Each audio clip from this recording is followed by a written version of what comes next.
children's TV show with a dark secret Nick Crowley. And it'll be worth 20 points. 20 points.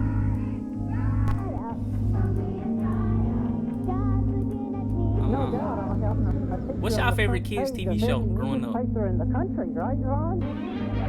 I ain't even gonna lie, I feel like SpongeBob It's 8 a.m. undefeated. sharp on a Saturday morning in 1979. Families in the Tampa Bay area turn on their television sets as thousands of sleepy children awake on their day off from school. Some flip to Nickelodeon, where a rerun Winx Club? Stop it. of Pinwheel is playing.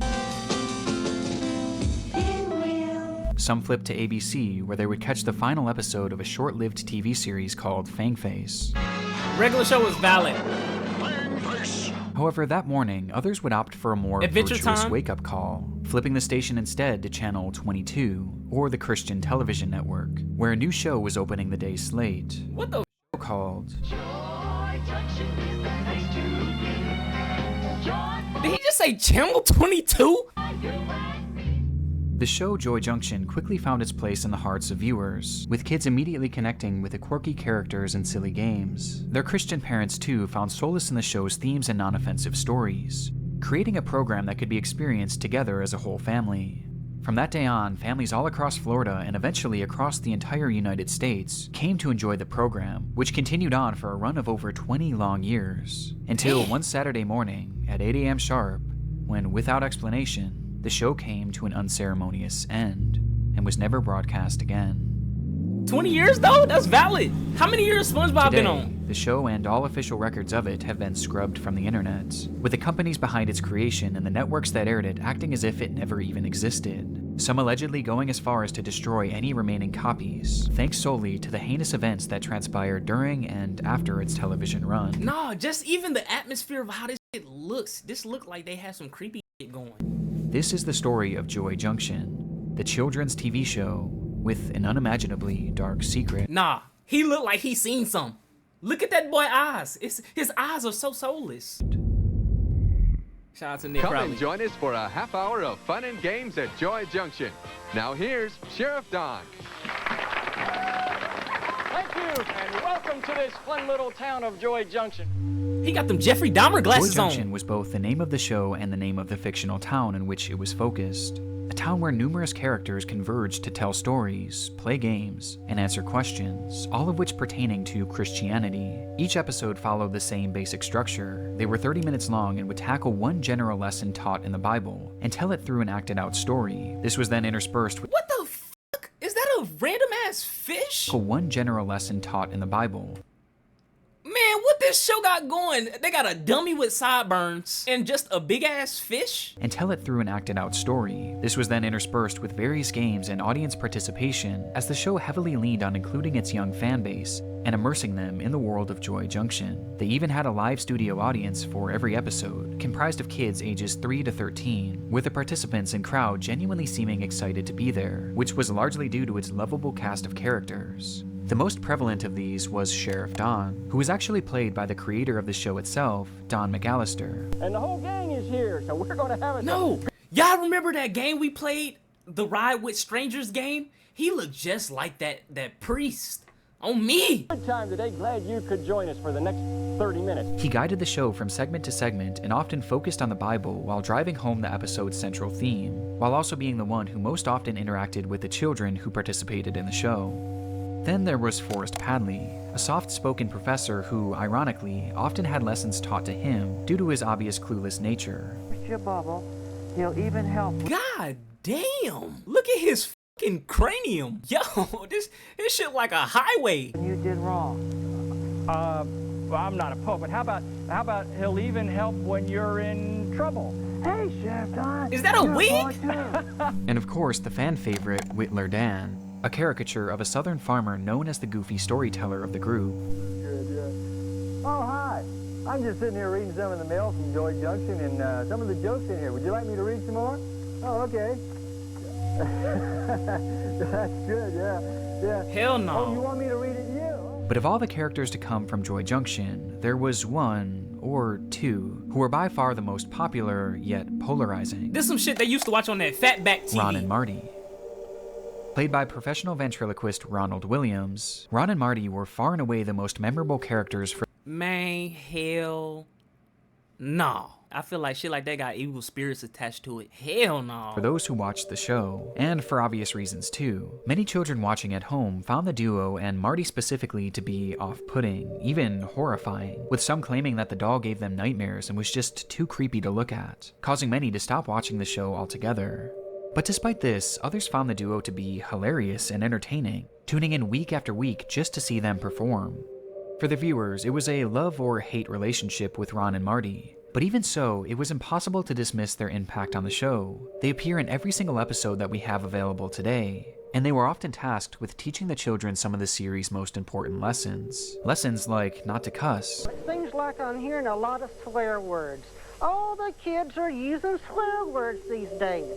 And I'm afraid one of them's going to slip out of my mouth. First of all, why don't you try immediately praying and asking the Lord to take those bad words and thoughts out of your mind. Say, that's a good idea. Practicing self-control. Self-control? Oh, well, I don't think my self-control works. It must be broken. Well, no, Marty. I don't think anybody can practice self-control all by themselves, but if you'll just ask the Lord to help you, He will. Defeating bad thoughts. Hearts will cause good words and thoughts to come out of our mouths. It's almost so, Marty, as if our mouths will overflow with the thoughts and the ideas that are inside of us. Why is this so eerie? Is it because of the time frame it was in? You know, we need to be very careful about what we put in our minds and our hearts, Marty. That's for sure. And most controversially, Ron, they were looking at some dirty pictures and they wanted me to... On the kids show, they talking about this? What the fuck is this dummy talking about? controversially. Ron, they were looking at some dirty pictures and they wanted me to look too. Well, Marty, what did you do? Well, I said, look, guys, I like you a lot and I want to play with you, but I can't look at those pictures. I just can't do it. Whether it was the lessons they taught, or Marty's blatant uncanniness, these two characters were the most vividly remembered part of the show. And this is important as these memories are essentially all we've been left with. We are still covered with that darkness and with that sin. And when we say he'll wash us as white as snow, that's referring to the sin that's within us. Joy Junction is classified today mainly as lost media. No official copies of the show have ever been published by its creators or the networks that owned it. It just kind of ended one day and was never talked about again by those involved with the project. Nothing too crazy and this though. lack of archiving stretches past just the media itself. If you were to look online for information on the show today, you would find next to nothing. There's no Wikipedia page, no actors, producers, or directors mentioning it in their work history or on their resumes. There's no official website. There's essentially nothing. What? They can swipe some shit? No. They can swipe some shit from the internet like that? I thought the internet was forever though. Not even so much as an official date in which the show started and ended, despite the fact that the show apparently ran for 20 long years. Right? We know for sure. Right? You tell me they wiped 20 years away from the internet? Come on, gang. That the show aired on CTN in the 1980s, specifically in the Tampa Bay area, before it was later syndicated and broadcast across the country on channels such as TBN and Smile. Nah, hell no. Because they got a Wilt Chamberlain commercial I just seen the other day. Nigga trying to fit in the fucking Volkswagen. So if they got a Wilt Chamberlain commercial, it's no way they can just wipe some shit like this from the internet. Of a child. But today, none of these networks mention the show having ever aired in their lineups, and none of them have ever provided an explanation as to why the show was pulled from the air. The only reason we even know anything about it is thanks to old recordings and VHS tapes captured by those who once enjoyed the show. With a few dozen episodes and some short clips from the series having made their way to YouTube in recent years, essentially serving as the only surviving relics of Joy Junction. Because of this, the show is largely a mystery, and information is incredibly scarce and hard to come by. But after so doing crazy, some digging, though? I was able to find some mentions of it in old newspapers printed nearly 45 years ago that did shed a bit of light on the context surrounding its creation.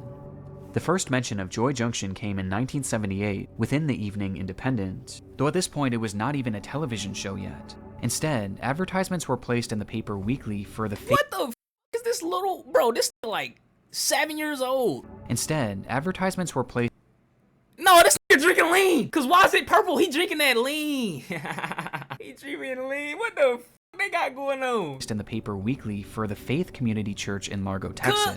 Bro, he's sipping on the gospel channel? That's the craziest thing we done seen so far. They out here sipping lean, getting high as hell. Including some sort of in-person act specifically for children. Damn, she chugging that shit too though. Called Joy Junction. It's unclear what this performance actually entailed, but coincidentally, just 1 year later, the show Joy Junction would begin filming in Largo, Florida, with these original performances likely serving as the inspiration and the basis for the show itself. Following this trail of newspapers, I also found that the show was created by a company called WCLF, which began broadcasting back in October of 1979, with the founder of the company vaguely mentioning Joy Junction as an upcoming project. And sure enough, 1 week later, that same paper included a television guide that mentioned Joy Junction showing on TV for the very first time, giving us its likely premiere date of November 10th, 1979. 1979? Aside from this, I was able to confirm that the show did in fact play all across the United States and wasn't limited to just Florida, which might be why finding an exact date on when the show ended has proven essentially impossible. What the But the most common belief Bro, what the are they doing on this show? How does any of this have to do with Christ or whatever they was going for on here? Exact date on when the show ended has proven essentially impossible. But the most common belief across the internet is that the show lasted until somewhere around 2004, putting its lifespan at a surprising 25 years. Damn. Which makes it all the more unusual that there's hardly any mention of it online, and that there was seemingly no attempt to ever even archive it. It seemed as if the parties involved didn't just drop the show and forget about it. They completely washed their hands of it, and tried their best to bury it. There are even rumors circulating that CTN themselves had all their remaining copies set on fire and destroyed so that the show would forever be forgotten. And when you consider everything that happened, this isn't really all that surprising. But what is surprising is the extent of the unraveling, and the way in which it began, as it all started with a simple water bottle. What the fuck? A water It's bottle? unknown when exactly the discovery was made, just that it was a terrible one. Police arrest a man under the suspicion of distributing CP, only to find numerous images depicting it on his hard drive. He got CP on his fucking PC. CP on his PC. And he distributed it like it's drugs. With the vast majority of the victims involved being impossible to identify, except for one. Within the background of one of the images lay a hidden clue, a water bottle displaying the name of a swim and scuba school in Johnson County, Kansas City. Police did a search of the area, asking for help identifying the victim, which led them to a young child who swiftly pointed out their abuser as being a man named Michael Arnett. Oh yeah. when you think of weirdo in your dreams, or when a weirdo pop up, or you see like, oh, there go one of them creepy weird white vans, this nigga's in there. A nigga that look like him in there. He got like 3 chins. Look his eyes, gang. His hair is like, nah. He's the depiction of a weirdo. Michael was immediately arrested, after which the true extent of Like, his think about it. Fat niggas with 3 chins, that nigga Dan Snyder. Weirdo. crime would be uncovered on his home computers. They contained countless photographs and videos depicting the same disturbing material, including a great deal that was produced by Michael himself. The contents of these images are genuinely some of the most appalling I've ever heard described, though we'll get more into that later, because there is something Shawty, that's your first chat? Talking about some hate kitten? more relevant to this video that they found on his device. It was a lengthy online chat history with a man named Ronald Brown. And Ron, you're not one to talk. You're always on the telephone, too. Ooh, ooh. Ron, you's a dirty bitch. Well, I guess you've got a point there, Marty. Ronald's life was centered around 3 things: ventriloquism, Christianity, and children. His primary job was working as a traveling puppeteer with a show called Puppets Plus, working school events, birthday parties, and at local malls. See, you gotta watch those people that like being around kids too much. If that person like to entertain kids too much, or be around them too much, or like to laugh with kids too much, nigga got a job entertaining kids? Nah. He also hosted a weekly puppet show for his local congregation that he billed as being specifically for children. And of course, he had his role on Joy Junction. Every aspect of his life brought him in close proximity to children. And as it turns out, there were several undisclosed incidents that raised serious red flags about him. Ew, look at his, bruh. Where's his lips at? And as it turns out, there were several undisclosed What the fuck? incidents that raised serious That nigga just got a hole in his face. red flags about this. The first incident occurred in 1998, at a time when Joy Junction was still believed to be in circulation across TV stations. Brown was driving home late one evening when a police officer pulled him over for speeding. The officer shined his light in the car as Ronald reached for his documents, only for his light to catch something unusual stuck between the seat cushions. It was underwear. Children's underwear. In between his seat cushions? Where? I would have shot his ass. I mean, no, get out of the bro. I'm talking about unloading the whole clip. See, this is why I can't be a cop. Despite the alarming nature of this, Ronald would end up convincing the officer that nothing strange was going on, claiming that the old pair of briefs merely belonged to his puppet, Marty. I'll be like, oh, so I'm stupid, Ron. I'm a fucking idiot. These your puppet draws? I'm an idiot, right? This way you gotta smack him with a Glock at that point. It's no way. Cause now you playing with my intelligence. That night, Ronald was allowed to drive away without further questioning. He let this nigga go? He let him go without further questioning? He's like, oh, that's his dummy draws. Hey man. Though things get stranger from here. Around the time of this encounter, Ronald had been living in a home conveniently located less than a block away from a popular playground. And upon moving... This... Yo, what the... Bro, what? I didn't even know it was a such thing as like a popular playground. But the fact that he lives by a popular playground? Come on, gang. Into this home, neighbors began to complain of Ronald's relationship with young children in the area. Every Wednesday, kids from around the block would ride their scooters and their bikes over to his house for free pizza. What the f? Imagine your kid like, Mom, Dad, I'm finna go to Mr. Ron's house for some free pizza. And the parents like, okay. How was you cool? I fucking guess. I'm like, who the fuck is Mr. Ron? What? See, bro, I'm telling you, I say this every time. They need to have this like little scan thing to scan people IQs to see if they're available to have kids or not. Not everybody should be having kids. The group would eventually emerge from the home, and Ronald would drive them in his van to a nearby church, where he would supposedly perform his ventriloquism. These weekly meetups were strange to say the least, especially because they were allegedly fairly secretive, with some children even sneaking off to meet the man without telling their parents. What the f is happening in the 70s, 80s? Are they retarded? It's either you not going or I'm going with you. I'm not letting my kid. It was like 13 to 3, probably. Nah, gang. Hell no. There were even other allegations that Ronald himself had hid their bikes underneath his home, almost as if he was trying to avoid any suspicion. And although I couldn't find concrete proof of this, it was rumored that when neighbors checked underneath his home, they reported not only finding these bikes, but used sex toys as well. Hold on. I didn't hear that right, chat? And although I couldn't find concrete proof of this, it was rumored that when neighbors checked underneath his home, they reported not only finding these bikes, but used sex toys as well, which were stashed there for unknown reasons. There were never any sort of allegations made against Ron, legal or otherwise, but the red flags here are glaring. Red flags that seemingly went ignored, as people bought into Ronald's act as a God-fearing, silly ventriloquist. Though in reality, the chats found on the computer of Michael Arnett shattered this perception in the most dramatic way imaginable. Oh, that's the thing too. A lot of people be super duper weird as hell, but they try to cover it up with like Christ and stuff like that so they won't be suspected. That shit is crazy to me, by the way. Though even so, these chats aren't what you would expect. No, somehow they are much, much worse. Revelations. The following is a brief, hold on, except from Ronald and Michael's chat log. So this is them talking back and forth and texting. Due to the graphic nature of these images, I don't feel comfortable reading them out loud. Ronald Brown, I would have time to do it today if I only had him.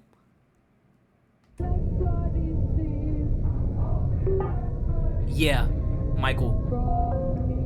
I would have been up all night enjoying him. Hold on, bitch. Hold on, ho. I'm sure telling him all about what his last night as a boy would entail. I'm sure telling him all about what his last night as a boy would... Am I stupid? I'm sure. Telling him all about what his last night as a boy would entail. Oh, okay, I am stupid. Ew! I imagine his eyes will be just about ready to bug out. Wet with tears, so scared and helpless. probably trembling, trying to imagine his body being cut up and eaten. What? Within their conversations were numerous messages between the two men, fantasizing about not only killing children, but eating them. Since the beginning of times, they've been eating kids. What the fuck? It's not even like on some secret society shit, but like, it's low-key is because it's like a big company that produced this show, but at the same time, it's like, yo, this shit's just been going on since the beginning of time. Jeffrey Dahmer wasn't even the first. I said Jeffrey Dahmer. Damn, Jeffrey Dahmer was doing this in the 70s, huh? Eating kids. But like, Jeffrey Epstein, he been eating kids and all of them, Ellen DeGeneres, all of them. So this shit just been happening for years. This is crazy. What goes on people's mind that be like, yeah, first of all, I want to eat a human, let alone a kid. With most of the messages being far too vile to discuss or even show in this video. And this wasn't just fascination, it was obsession. Ronald Wait, hold on. That would be nice of you. Give him choices, all which end in him being cut up and eaten. or even show in this video. And this wasn't Don't I wish a nice weekend meal? Would be so nice. What the fuck? just fascination, it was obsession. Ronald had even found a child at his church that he frequently discussed wanting to eat. I would like to get an updated picture of him before too long. Me too. I like to look at the meat when I am at home too. Exactly. Playing out some cuts. These in a cult. Mentioning that he would be the perfect feast for Easter. Describing Yes, his thighs and butt cheeks will be fantastic for Easter. what it would be like to end his life and to consume his body. What the fuck am I reading? I take it you already imagine snuffing him whenever you look at him. Yes. I think I would enjoy that. I imagine him wiggling and then going still. And this went far past just talking, as Brown had taken photos of the child from afar and had actually been formulating a plan to kidnap him. I think he might be small enough to take down easily. You should come down and help. He could enjoy him too. Love to, of course. Why is he so fucking ecstatic? You creep. But I think a first one should be enjoyed alone, especially with all you've done watching him. He had even sent a photo of the child with black lines drawn over it to show the various spots in which Ronald wanted to butcher him. What? This was Any luck with your boy? No. I still want to eat him though. He was looking good in his last pic that I got. Great. all supported by his friend Michael too, who himself claimed to have eaten multiple children, with a man even sending a photo of a 2-year-old girl that was seen inside of a pot. What? Bro, what? I bet. Did she take good? Go back to fucking school, weirdo. She did. She made a sweet little oven roast. Yummy. What was the best part? I can't believe I'm reading this shit right now. Just a light patch fuzz of her red hair left on her head when she went in. Looked so cute. Children, with a man even sending a photo of a 2-year-old girl that was seen inside of a pot, inside of an oven. What the fuck? And this wasn't the end of the shocking discoveries either, as things were made even worse upon investigators searching into Ronald's username, UE Lime. In doing so, they discovered an account on a website called cutedeadguys.net, which was and I didn't hear that. I didn't hear that. My bad. That can't be the website. That can't be a website name. doing so, they discovered an account on a website called cutedeadguys.net, which was and is a forum for sharing images of the dead between those who fetishize corpses. And within his account, Ronald stated that he was one of these people too, admitting that he loved the sight of dead boys ever since he was a young man. And he wasn't lying either. Upon these revelations, Ronald's home was raided, where police would find over 200 images containing CP, which didn't even include the hundreds of others showing tied up children, children being abused, and children that appeared to be dead. Whoa, this nigga, damn, what the fuck? This is the original. He's the originator of this. This is who Jeffrey Epstein take after? Along with this, police also found a blow-up sex doll in the home that was dressed in little boy's clothing, and inside one of his sock drawers was another hard drive with images of countless dead children, as well as a single flyer for a missing child in the area. He also had hundreds of images of a young boy named Andrew, who had attended Brown's church and youth group, with the boy having died of a brain tumor years before. Photos that showed the boy's slow physical decline, all the way until his memorial service. You know, Don, you have to invite Jesus Christ to come into your heart and ask Him to forgive you of your sin. Look at this. Look at him. Look at him. Look at his face. This is what his legacy is known for. He looks so fucking stupid and disgusting with his stupid toupee. I know that's a toupee. It's no way that's his real fucking hair. Upon his arrest, Ronald Brown admitted to everything. He truly did want to eat the child he had been eyeing up at his church, along with many others over the years. Though after saying this, he claimed that he would never actually have carried through with it, and that Michael and him were merely role-playing. This is Who the fuck role plays like that? heavily debated to this day, as technically there isn't proof that any of these delusions spilled over to the real world. But that's only what we know of, and considering the large quantity of CP in his home, the self-admitted obsession with dead little boys, and the actual plans he had to kidnap and eat a child, it seemed clear that it was only a matter of time before he finally followed through with his desires. For Ronald, there was no defense, and because of this, the judge handed down a sentence of 20 years in 2014, which would wind up becoming a life sentence, as it appears he passed away sometime in 2020, well before his scheduled release. Man, he was gonna end up getting released. They should have let me kill his ass. I would have smoked his ass. I would have smoked his boots. I put a fucking hammer on his head, chat. I'll put a fucking hammer on his head, chat. I don't even want him to live in jail. We finna bury him under the jail. In hand, cause we finna put that. Oh my god. I hate people like this, gang. Cause what tweaks in his brain to make him want to do something like that? This discovery changed the entire context surrounding Joy Junction, the wholesome TV show beloved by children all across the country, only for one of its main stars to be outed as a predator of the most disturbing caliber. But there was one last discovery made by law enforcement in Ronald's case that makes the show that much more chilling. During the raid on Ronald's home, officers found a collection of journals that Ronald wrote in daily, where he obsessively discussed young boys that he had been coming into contact with, highlighting his desire to know what it was like to kill them, and to know how they taste. These journals, to my knowledge, have never been released to the public, but the thing I find most interesting about this is the date at which these journals started. 1978. Meaning that this disturbing desire had been brewing inside of him for decades. Ew. And coincidentally, Joy Junction just so happened to start 1 year later, in 1979, meaning that many of the kids seen on this program— Ew, look at him! Ew, the way he just licked his lips, that shit just pisses me off! Ew! Ew, man, as this little girl is right here at the mic, he gonna fucking lick his lips, you fucking bitch!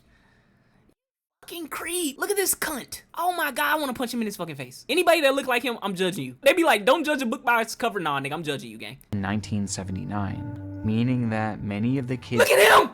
seen on this program were likely the very same ones that Ronald wanted to eat.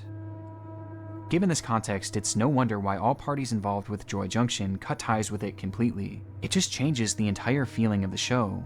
From the moment that one simple water bottle was identified, Joy Junction's fate was sealed, and so was Ronald Brown's. Still though, I'm left with many questions after reviewing this case. Was there anything more to that traffic stop in 1998, or those pizza parties with the kids? And how serious was Ronald about following through with his plans to— Right? Who knows what happened when he took them to the little pizza things, who knows what the hell happened? kill C, with the answer to these questions likely being taken to the grave along with him.